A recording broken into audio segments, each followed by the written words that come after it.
Robert Babbage, I think it is, who's a German techno producer. He's the best master I've ever heard. Yep. And he's permanently all but got a high pass at 30 and a low pass at 16 bits, and I've just started doing that, and all of a sudden there's all this extra headroom, and I noticed a little bit on my system that it's gone. Yeah. But I don't notice it on any other system that it's gone. Yeah, as soon as I read that he shelved everything at 16, I started doing that, and that made a huge difference. It just took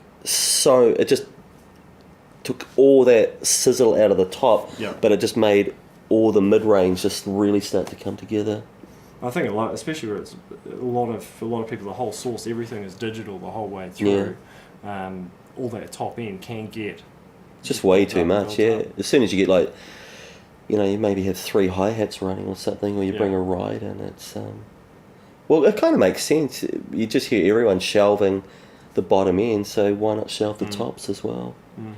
Well, I know there was that thing with for the guys who are doing vinyl mastering, they were doing pretty much that on everything. Yeah. People used to always go on about the wide frequency range of vinyl and everything, but guaranteed it was getting chopped off at both ends because they just weren't prepared to burn their cutting heads out. Well, the needle wouldn't, So all the sub bass would disappear and all the absolute high ends would disappear. And Robert's got to be doing something right, because I reckon everything I've had mastered over the years, his stuff still sounds really, really dynamic and huge. Yeah.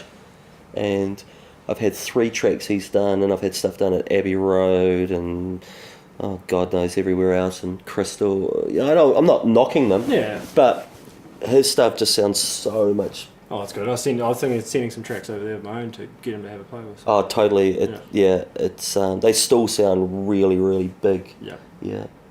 It's the one thing I've noticed for a lot of stuff is you can get it making big, but it starts sounding two-dimensional as well. It becomes flat. Yeah. There's a lot of stuff I've heard coming out from him. It still has some depth and it's still got some movement, but at the same time, it's just so big still. There's a quite lengthy interview on the net. Yeah. All his gear. Well, that was it. And the which I'd been doing already was multiple compressors rather than one compressor smashing everything. He also, and I got this from, someone else told me this, he said that if you can't use like the outboard gear that he's got or the old gear, he had this combination of 2 PSP vintage warmers. Okay. And one of them, 2 very, very different settings. One of them was like just using a 10% mix, and then the other was just one of the other presets, and he reckons that was as good as anything as well. I've actually got the settings still written down and saved, but then I think I tried them out or something. But he was really, really big on the vintage warmer. Vintage warmer. Yeah. So these days now, if you're starting out on a new track of your own, is there a particular way that you'll normally start? Do you normally do with beats, or it's a melody or a hook or an idea, or do you have a system, or is it just a case of sitting down in the studio and I just recording? Yeah, hit record and see what happens. No, if I'm doing a remix, the first thing I obviously do is just put the parts in there and see what parts I like. And usually I'm really lazy. I'll work out what the tempo is and go, okay, what track did I recently do at 126? So I'll put that in there, and then you kind of you got a working frame pretty quickly, eh? Like you got some beats that I've worked before, and but generally by the time you're finished, it doesn't sound too much like it's not like Will Bailey or Calvertrell, these guys that last week's track sounded like this week's track, but. Just substitute the vocals and the other and then just start just mucking around with synths, and for me, I can't move forward until I get the bass line happening and working. And people have always go on about what's your sound or something, but for me, it's always been the bass line's been the most important ingredient. And I think as much as I might have a sound, I think if I hear other tracks that have bass lines that excite me, then I'll play them, because that's the fundamental thing, or the fundamental element of dance music that's always excited me.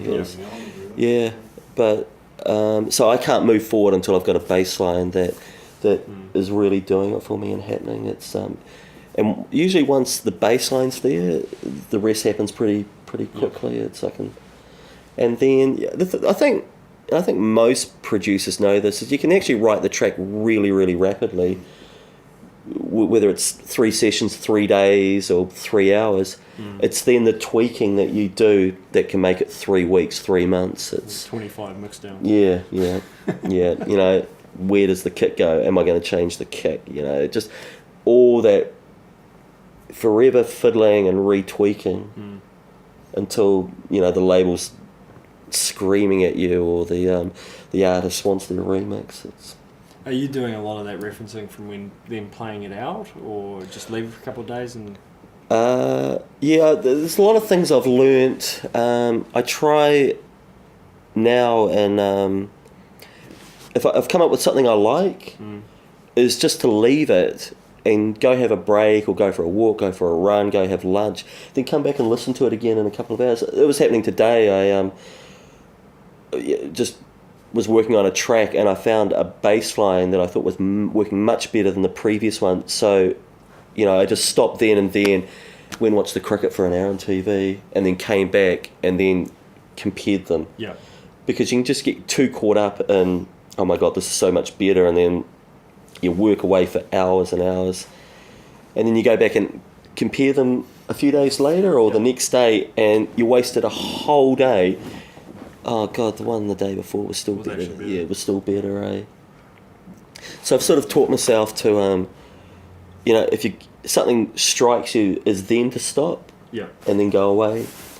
I also find car listening is, and I think most people will agree, it's just to take the track and go for a drive in the car, and the ideas that come to you and the flaws are just so readily revealed. It's just incredible. And I've got this really shitty stereo. I've actually got 5 cars at home, as you've seen. But I've got this real shitty stereo in my depending what he's testing for. In one of the cars, and I remember one day this guy trying to sell me a really expensive stereo, and I said, no, it only goes on this side, and this side flaps around a bit, and the front speakers don't go, and there's no bass, but I can totally work out just by the sheer flapping of the speakers if there's too much bass in there. Yeah. And if they're not flapping at all, it needs more bass. So, I've never taken.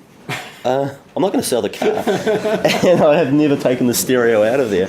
You just have because it permanently wired from the studio into the car. Yeah, no, I think you've got to be driving though. I've tried that, just going down there and just sitting in the car. But I think you've got to get in the mood, get on the motorway and drive. And the difference, it's amazing, the idea. Sometimes you almost need to be.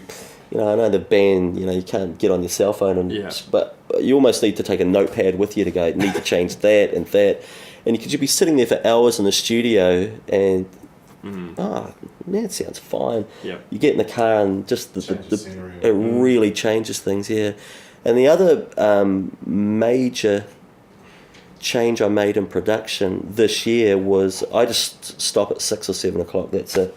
Oh, okay. No working late. Yeah. It's the tighter you get, the more mistakes and the more flawed, and the less you hear the problems, and so I think it's really good. And I know a lot of people don't maybe have the luxury of treating it as 9 to 5, but for me, I think, you know, if I do start at 8 or 9 in the morning, and with all the breaks, by 6 o'clock you've had enough, and it's really, really crucial to stay objective and really, really fresh with it, rather than.